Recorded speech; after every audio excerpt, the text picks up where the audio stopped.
quand on parle beaucoup, on risque de se mélanger, on risque de mentir, on risque de nous exprimer sur des sujets qu'on ne maîtrise pas. Personne n'est sur cette terre éternellement. Ce qui me fait plaisir, nous avons des personnes qui n'ont pas été à l'école et qui ont fabriqué à créer des technologies. Nous avons des femmes qui ont fréquenté peu l'école et qui ont réussi à poser leur empreinte dans la communauté en faisant des choses brillantes qui marchent. Nous avons des jeunes qui ont fréquenté l'école avec des niveaux très limités, qui arrivent à construire des empires solides. Et dans la vie, pour simplifier mon propos, tu dois classer les gars en deux catégories. Ceux qui t'aiment, t'admirent, qui t'accompagnent, qui veulent que tu réussisses. Ceux qui ne t'aiment pas, qui ne veulent pas que tu réussisses et qui sont jaloux.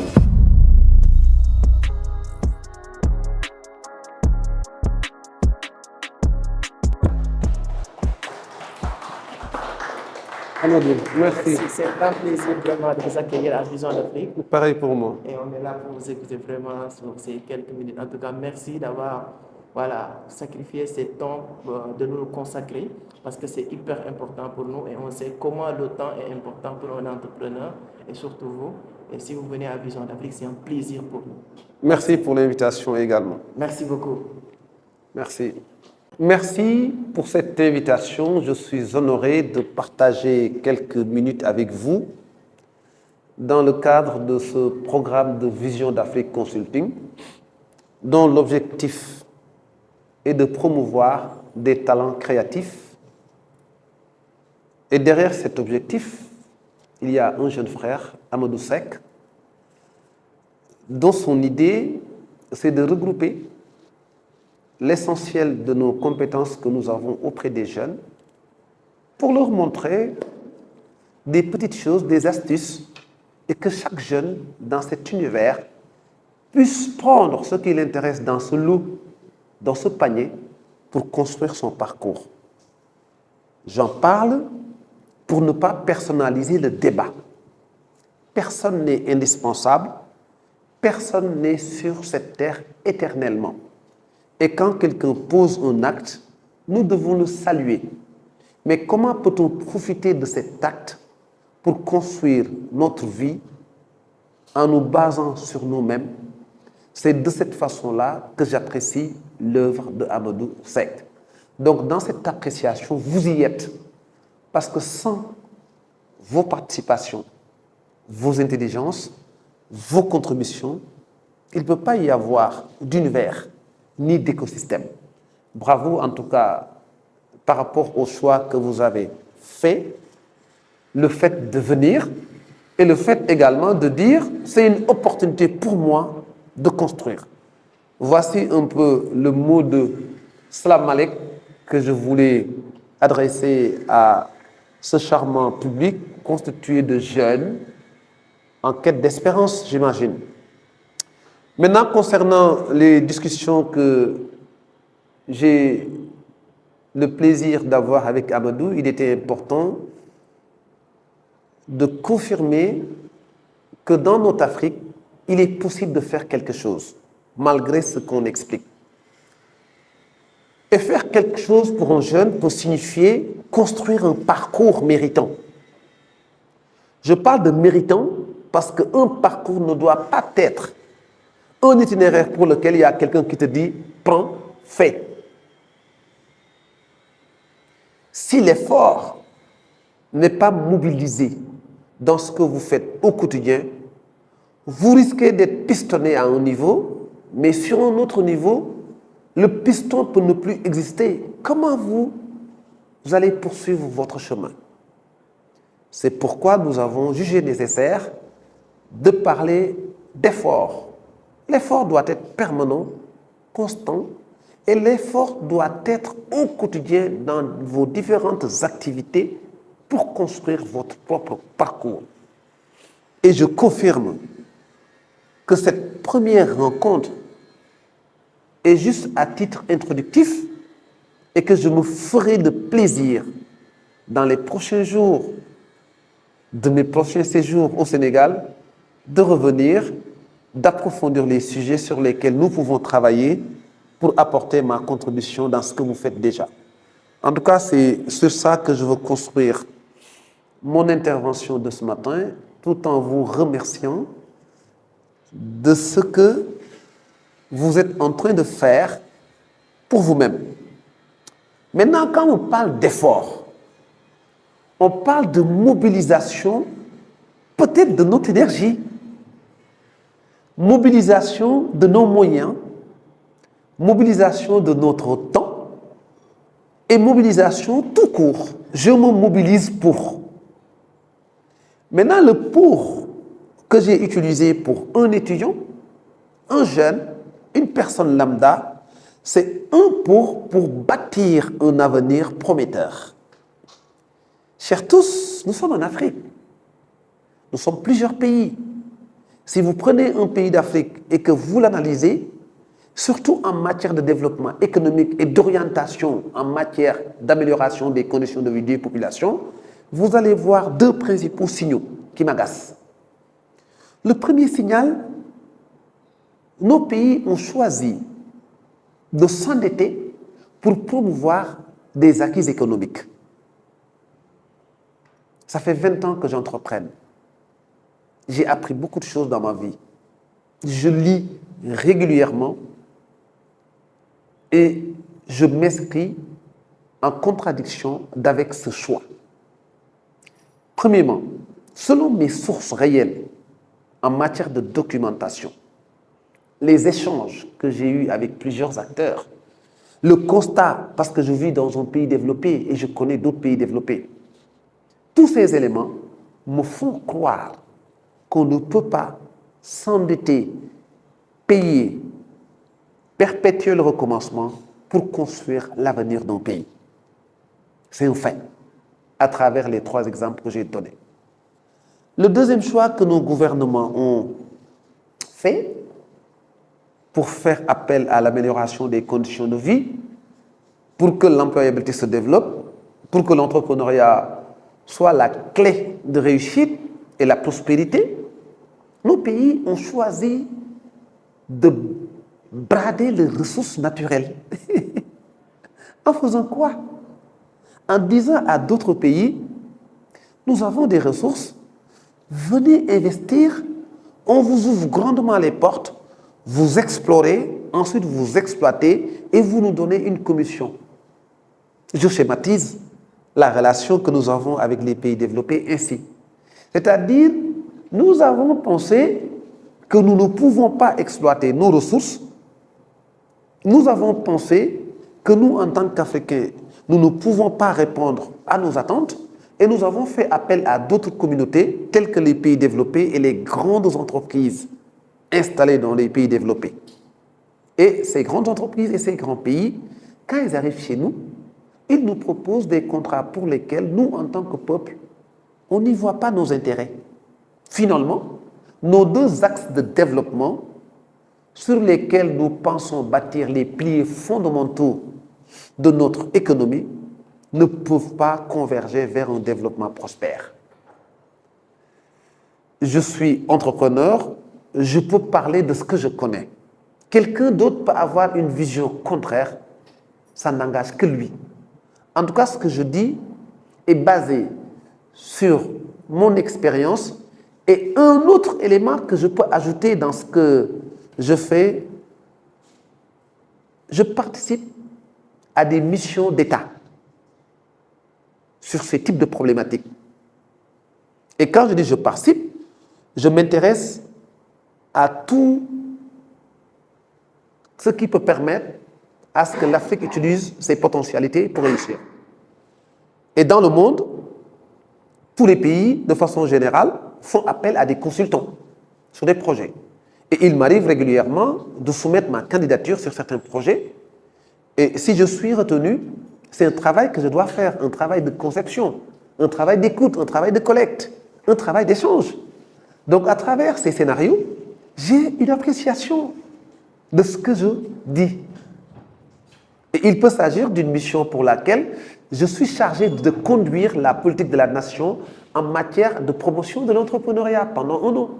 Il peut s'agir d'une mission pour laquelle je dois établir des programmes sur l'entrepreneuriat des femmes.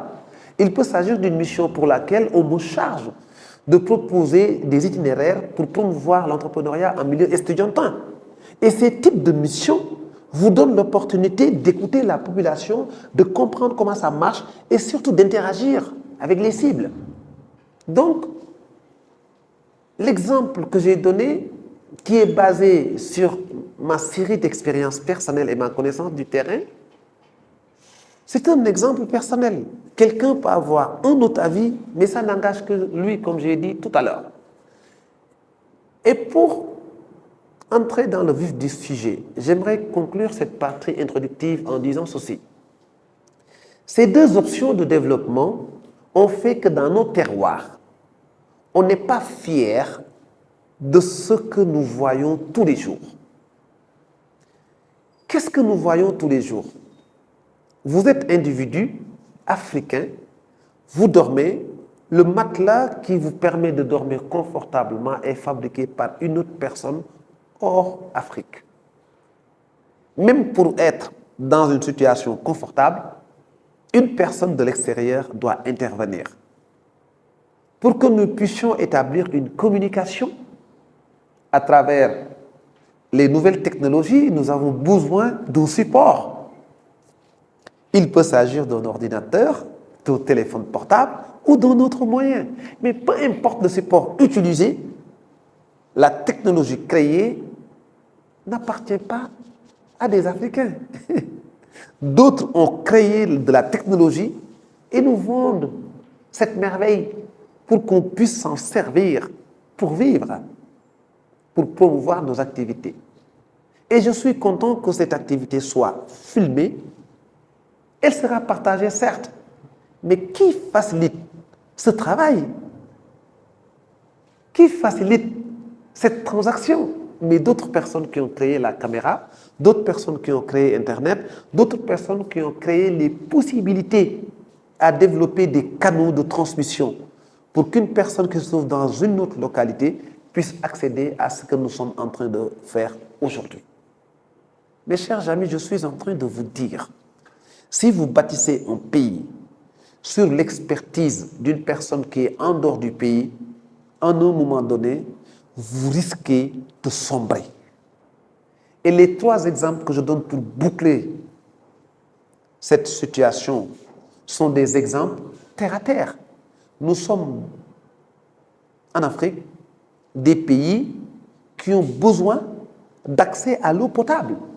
Mais l'eau potable, qu'on veuille l'avoir ou pas, nous sommes obligés de passer par les grands pays pour avoir la solution de purifier l'eau.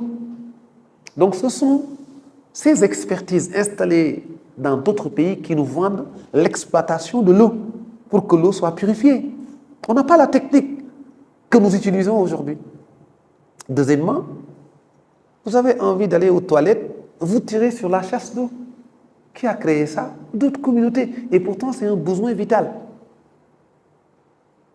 Vous avez besoin juste de manger les instruments que nous utilisons, et surtout dans les grandes villes, dans les grandes capitales. Ce sont des instruments fabriqués par d'autres communautés. Moi, la chance que j'ai, j'accepte les autres communautés et je suis reconnaissant de leur expertise et de leur contribution dans nos vies. Et là où tu sens qu'ils ont bien travaillé pour eux et pour nous, c'est quand vous prenez l'avion, pour ma part. C'est quand vous vous retrouvez dans une situation où vous avez besoin d'identifier une localité, vous n'y arrivez pas, vous utilisez votre smartphone. C'est que finalement, je me suis dit de façon très simple, ces gars-là sont utiles. Maintenant, en appréciant ces gars, je me suis toujours posé cette question, pourquoi on nous parle de chez nous d'intellectuels, de savants, de connaisseurs, et qu'on n'arrive pas à trouver la formule pour créer quelque chose? Et tout en sachant que dans notre contexte, ce qui me fait plaisir, nous avons des personnes qui n'ont pas été à l'école et qui ont fabriqué à créer des technologies. Nous avons des femmes qui ont fréquenté peu l'école et qui ont réussi à poser leur empreinte dans la communauté en faisant des choses brillantes qui marchent. Nous avons des jeunes qui ont fréquenté l'école avec des niveaux très limités, qui arrivent à construire des empires solides. Nous avons des artisans qui n'ont jamais vu où se trouve le chemin de l'école, qui ont réussi à fabriquer des tables. Nous avons des personnes du secteur informel, ces braves gars qui s'interdisent rien du tout, qui peuvent réussir une identité réelle en fonction de ce qu'ils ont détecté dans notre environnement et qui nous proposent des solutions de miracle. Ces catégories de personnes agissent parce qu'elles ont tout de suite pensé qu'il fallait de l'action. Comparé à l'étudiant qui a besoin de discuter à longueur de journée pour écrire une page avec des fautes, comparé à l'étudiant qui peut faire l'école pendant toute sa vie et qui n'arrive pas à en construire un parcours idéal, comparé à l'étudiant qui n'a pas un cadre où il peut expérimenter son savoir-faire. Finalement, on est dans un contexte où, si l'effort n'est pas dans notre ordre du jour, on risque de devenir comme ce qu'on voit aujourd'hui, des beaux parleurs, mais pas des utiles. Et quand on parle beaucoup, on risque de se mélanger, on risque de mentir, on risque de nous exprimer sur des sujets qu'on ne maîtrise pas. Ce qui me pousse à vous donner ma conviction sur l'effort. Cet effort, comme je l'ai dit dès le début de mon propos, doit être un effort permanent, un effort constant. Pourquoi permanent? Parce que tout simplement, ça vous accompagne dans tout ce que vous faites dans la journée. Je vais prendre quelques cas pour illustrer l'effort. Je suis étudiant, j'ai 22 ans, je suis en licence d'anglais. Je sais que dans mon univers, mon État n'a pas développé un système qui va me permettre qu'à la sortie de mon parcours de trouver du travail. Ça, au moins, je le sais. Je sais que mes parents ont des moyens limités pour m'accompagner à réaliser mon rêve de devenir entrepreneur. Je sais que dans ma famille, on vit de façon modeste. Nous n'avons pas la possibilité de faire face à ce que je veux. Je sais qu'également dans la communauté à laquelle j'appartiens, il y a un État qui doit me pousser à développer mes talents, mais cet État est inexistant vu moi ce que je veux. L'État n'est là que pour les gros discours, pour les professions de foi, pour les discussions qui n'ont rien à voir avec nos orientations de réussite. Ça, au moins, je le sais. Mais donc, je peux construire mon effort pour bâtir ma perspective de réussite. En faisant quoi? Je suis en 3e année, j'ai des cours à l'université, certes, mais je peux réfléchir en faisant mon brainstorming personnel sur quoi je peux être utile pour commencer à promouvoir ma vie.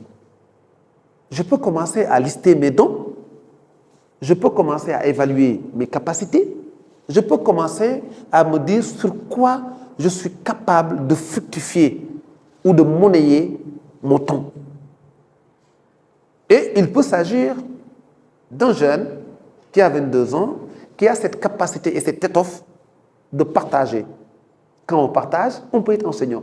Quand on partage, on peut être référent qui donne un cours. Quand on partage également, on peut être cette personne qui a la capacité, en tout cas, de donner des cours particuliers même, pour confirmer l'exemple, et que ces cours particuliers soient rémunérateurs d'une petite enveloppe. Ou bien, le jeune qui est en parcours d'anglais peut se dire, je suis très passionné par la plomberie, à mes heures perdues, je m'exerce là-dessus et je me permets de gagner mon argent. Ou bien l'agriculture me passionne, j'y vais.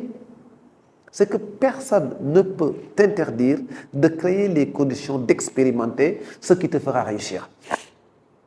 Et la chance que ce jeune aura, c'est la possibilité d'essayer. Quand on essaye, on a la possibilité de faire un bilan.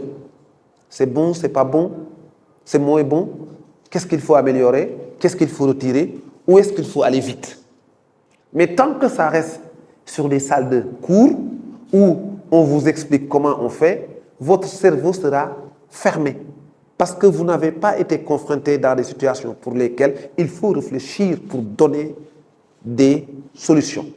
Donc, à cet étudiant qui peut être parmi nous, je lui demanderai de construire avec l'effort et il a du temps ou il peut créer du temps pour le faire.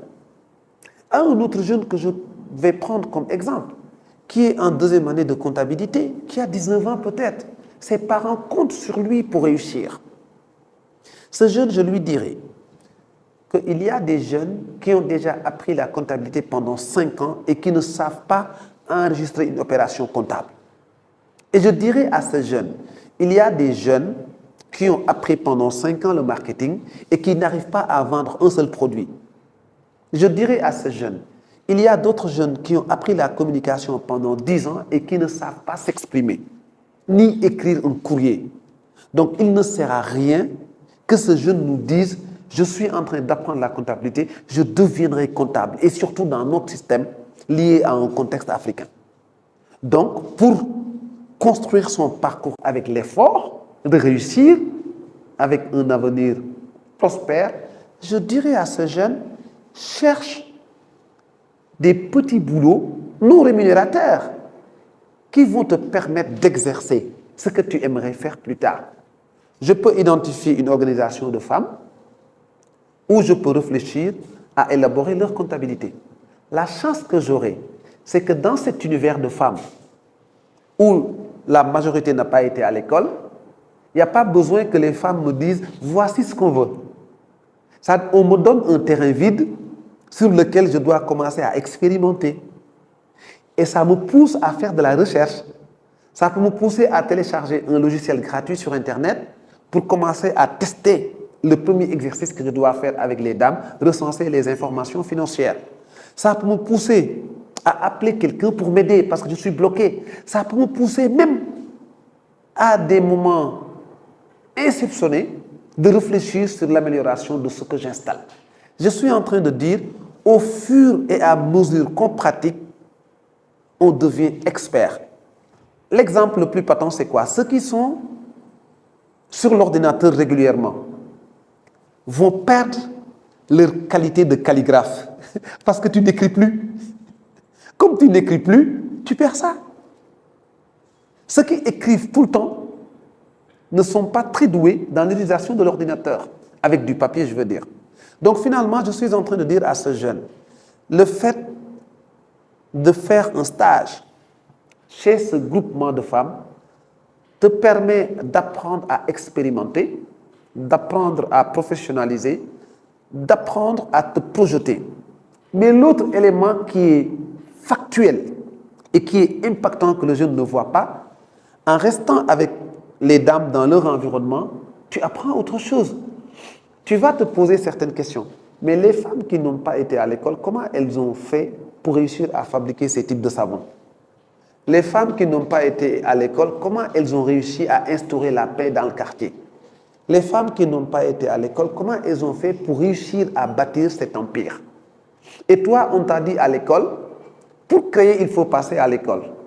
On t'a dit à l'école, pour réussir, il faut passer à l'école. On t'a dit à l'école également, pour avoir de l'argent, il faut passer à l'école.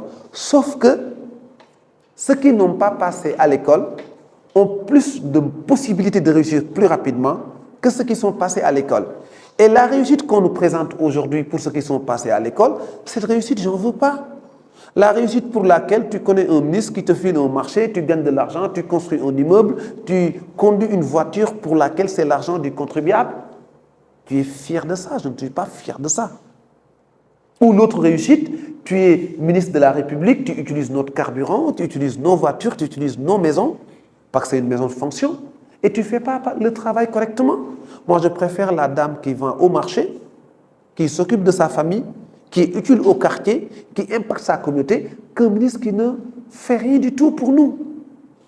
Donc finalement, je me positionne sur des personnes qui construisent avec l'effort et surtout que cet effort impacte leur personne et impacte la communauté. Donc pour conclure pour ce deuxième exemple, je dirais à ces jeunes de fréquenter des environnements où il y a la possibilité de réfléchir et de faire quelque chose. Le contre-exemple que je donne souvent, c'est que si ce même jeune, vous lui donnez l'opportunité de faire son stage à la Sonatel pendant 3 mois en comptabilité, il ne verra rien. Parce que dans ce type de relation professionnelle, il n'aura pas la possibilité de toucher à quelque chose. On lui montre.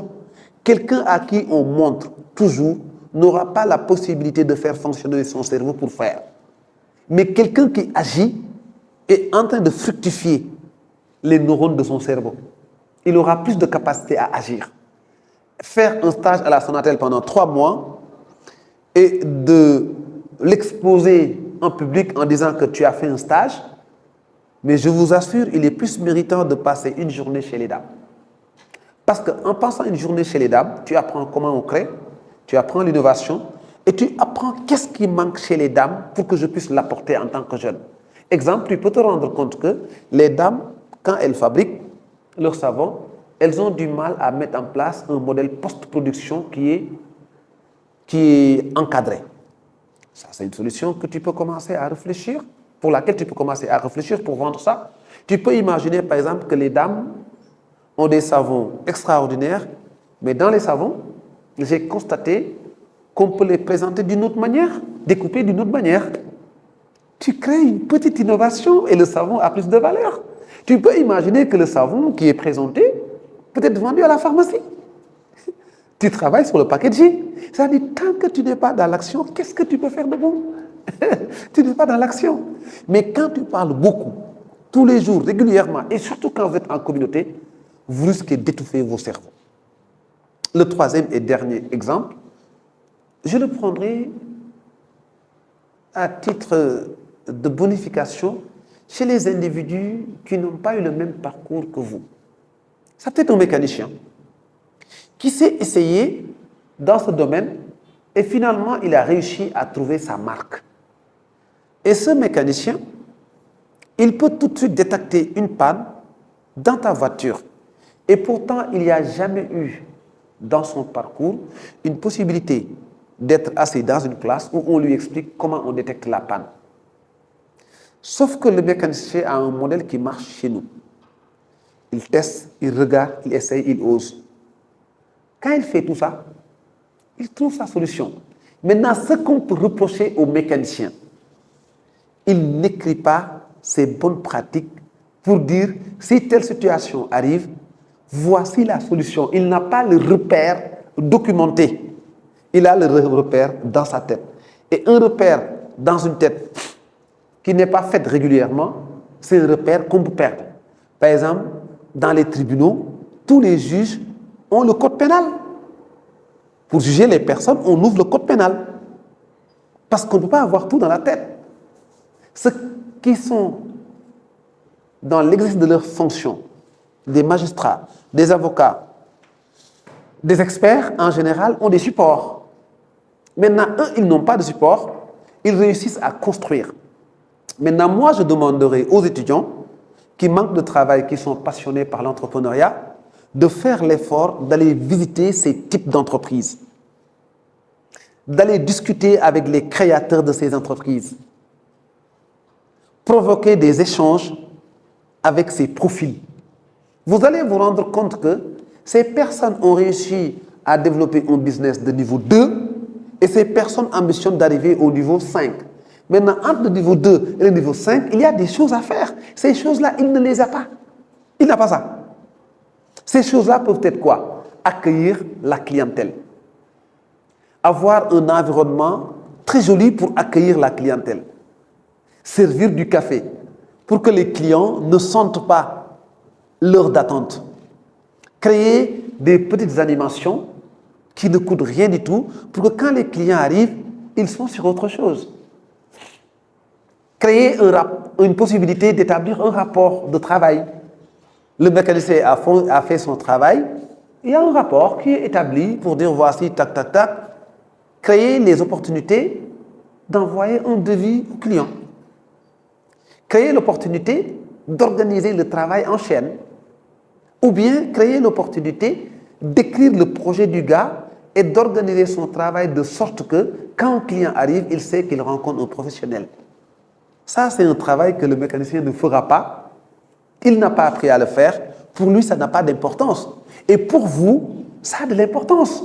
Et si vous le faites, vous améliorez son travail, vous améliorez son niveau de facturation et vous pouvez trouver une marque de fabrique en vous disant, écoutez, moi j'ai réussi à mettre en place des services qui ont amélioré la qualité du travail du mécanicien. Ces mêmes services, je peux les vendre chez un tôlier, chez un menuisier, chez les artisans qui fabriquent des chaussures. C'est que je suis en train de vous dire, les petits efforts que vous faites au quotidien, ce sont ces efforts-là qui vont vous donner l'opportunité de construire votre parcours. Maintenant, en faisant ces efforts, n'oubliez pas quelque chose, vous ne les faites pas dans l'optique d'avoir de l'argent tout de suite. Vous les faites pour trouver un chemin. En voulant trouver ce chemin, parce que vous êtes en train de bâtir un avenir avec l'effort, vous allez vous confronter à différents obstacles. Ces obstacles, on peut les appeler des difficultés. Elles font partie intégrante de notre vie. Et parmi ces obstacles, on peut identifier le manque de reconnaissance de vos proches, le manque de considération de vos proches. On peut considérer le manque de moyens pour vous déplacer, le manque d'opportunités ou de réseaux pour accéder à certaines choses. Mais moi, je suis sûr d'une chose. À chaque contrainte, on peut réfléchir pour chercher la solution. Je ne dis pas pour trouver, je dis d'abord pour chercher. 100 francs pour emprunter le bus. Je n'ai pas 200 francs, je peux marcher, c'est 45 minutes. En même temps, je fais du sport.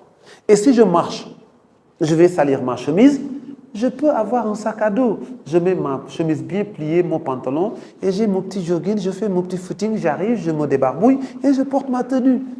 Le soir, je rentre tranquillement. J'ai plus de bonne santé, je ne me fatigue pas au travail. J'ai un autre moyen de contourner mon manque d'argent. C'est-à-dire, c'est à nous de voir quelles sont les solutions que nous pouvons déployer tout de suite pour répondre à nos besoins prioritaires. Je peux manquer de considération vis-à-vis de ma communauté. Je n'ai pas besoin de répondre à ma communauté. Si ma communauté me dit, tu n'es pas éloquent, je n'ai pas besoin de montrer que je suis éloquent. Comme je suis éloquent, je le sais. Je ne m'exprime pas, je me tais et je continue mon travail. Mais bon nombre de jeunes essayent de se justifier quand on leur colle l'étiquette qui est un peu bizarre, quoi. Et n'acceptez pas de rentrer dans un jeu qui ne vous bonifiera pas. Exemple, tu es étudiant, ta tante te dit tu ne réussiras pas ton examen. Mais un étudiant sénégalais dira je vais réussir pour ma tante, ne le fais pas pour ta tante. Tu ne réussis pas pour ta tante, réussis pour toi. Si ta tante n'est plus là, tu ne vas plus réussir. Et même si tu deviens premier de la classe, ne montre pas ça à ta tante. Et dans la vie, pour simplifier mon propos, tu dois classer les gars en 2 catégories. Ceux qui t'aiment, qui t'admirent, qui t'accompagnent, qui veulent que tu réussisses. Ceux qui ne t'aiment pas, qui ne veulent pas que tu réussisses et qui sont jaloux. Ces 2 types de catégories de personnes, tu peux choisir ceci. Ceux qui t'aiment, qui t'écoutent, qui t'accompagnent, tu ouvres grandement les oreilles, tu leur montres tes efforts. Tu leur dis, j'ai été premier de ma classe, ça m'a fait très plaisir de recevoir ce prix. Mais ceux qui ne t'aiment pas, ne discute pas avec, ne les téléphone pas. Quand ces gens, tu les croises dans la rue, fais tout pour dévier le chemin. Ne leur montre pas que tu es premier, non. Parce que si tu leur dis que tu es premier, ça installe encore la méchanceté, la jalousie, tout ce que tu veux. Ne calcule pas ces gens, laisse-les. Toi, tu me détestes, je n'ai pas besoin de te montrer que je suis le meilleur du quartier. Je fais mes efforts pour montrer à d'autres personnes qui suis-je, parce que ces personnes-là sont prêtes à me suivre. Donc finalement, quand vous construisez un parcours parsemé d'efforts, il est important de distinguer ces 2 catégories de personnes. Maintenant, il me reste 4 minutes. Je m'en vais vous proposer une conclusion axée sur l'engagement.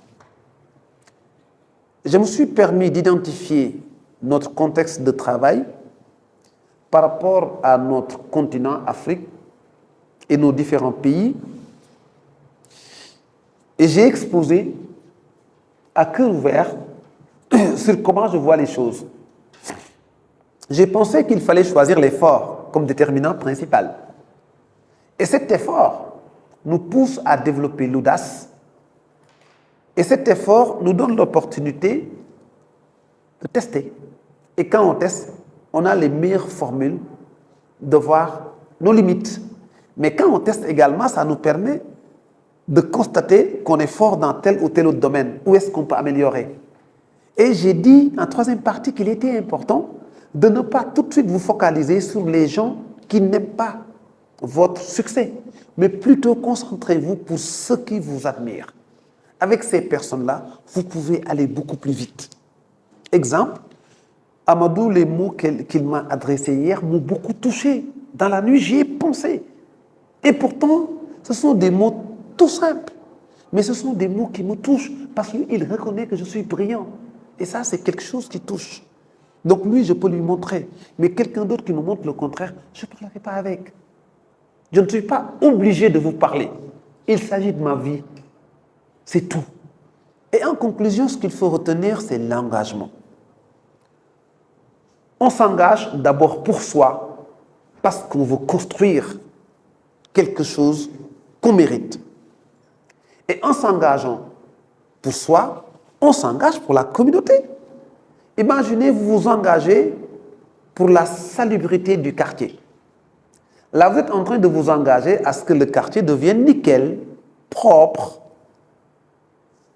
Et que le quartier est propre, dans ce cas de figure, vous avez réussi à impacter. Mais par contre, cela peut vous pousser à dire, comme le quartier est propre, j'ai organisé le système de nettoiement, je peux aller dans un autre quartier pour proposer ce service pour le vendre. Là, vous faites un effort lié sur l'engagement, mais cet engagement peut être une opération pour laquelle vous gagnez. Et c'est important. Autre type d'engagement, vous vivez dans une communauté où il y a un maire. Et dans ce type de communauté, c'est rare de voir des leaders s'imposer en vous apportant ce que vous avez besoin pour réussir. Les maires, que vous réussissez ou pas, ce n'est pas leur problème. Le ministre, il s'en fiche. Le député, on n'en parle même pas. Imaginez, vous détectez des opportunités de business. Allez-y, commencez avec les moyens du bord. Tu as 2 portables, tu vends l'un des portables. L'autre a 4 vêtements, il vend 2 vêtements. L'autre avait 10 000 dans son compte, il récupère, il amène. Et vous réfléchissez ensemble pour voir sur quoi démarrer. En démarrant avec ce que vous êtes en train de construire.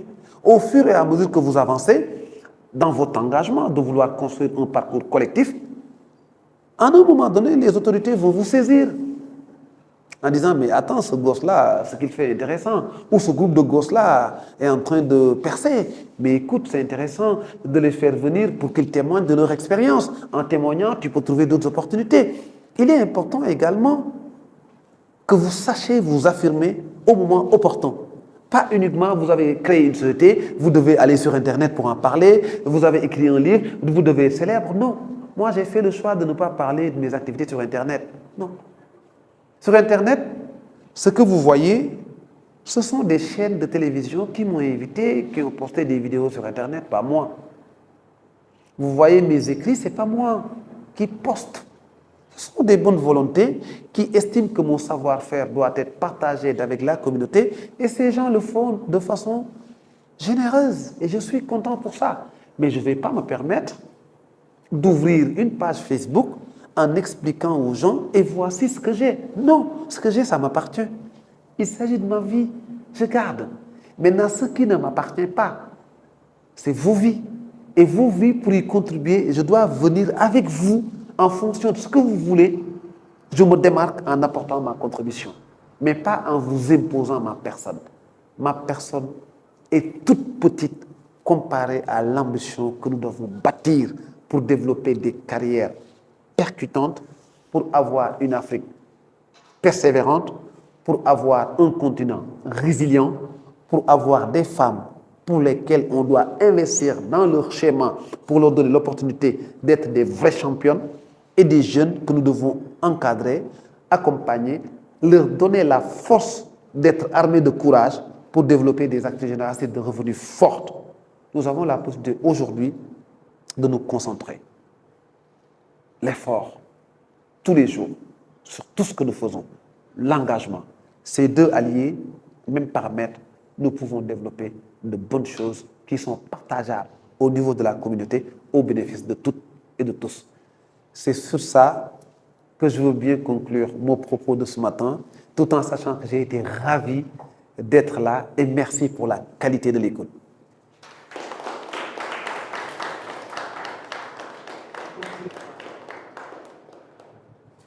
c'est l'équipe même qui nous appelle parce que... Merci, hein, on dit encore merci à Michel Lam donc, pour cette brillante présentation. Donc cet exposé était très intéressant, on a appris beaucoup de choses. Et dites-nous ce que vous en pensez en tout cas sur les commentaires, c'est toujours un plaisir voilà, de vous lire.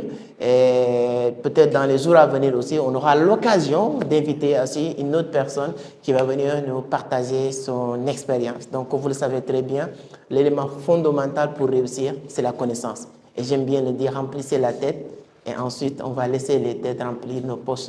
Et avec ça, moi aussi, je vous dis à la prochaine. Merci encore une fois, M. Lam. C'est un grand plaisir.